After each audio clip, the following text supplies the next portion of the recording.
जंगल में शेरनी को रात के अंधेरे में किसी ने छेड़ दिया। अब पता न चले कि किसकी हरकत है। बंदर ने शेर से कहा कि आप ऐलान करवाओ कि कौन इतना दलेर है जिसने शेरनी को छेड़ा। वो बताए ताकि हम उस बहादुर को जंगल का बादशाह बना दें।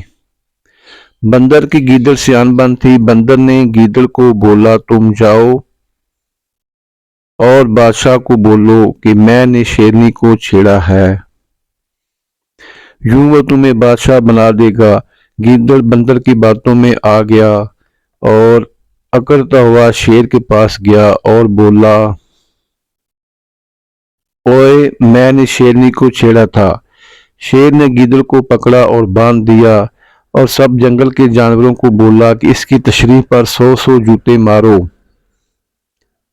सब जूते मारने लगे। जब बंदर की बारी आई और जो ही बंदर ने जूते मारने शुरू किए, गीदड़ ने गुस्से से मुंह दूसरी तरफ घुमा लिया।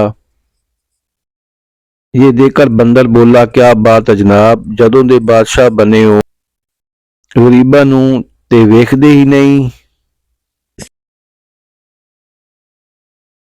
Ay, ay, ay, ay, ay, ay, ay, ay, ay,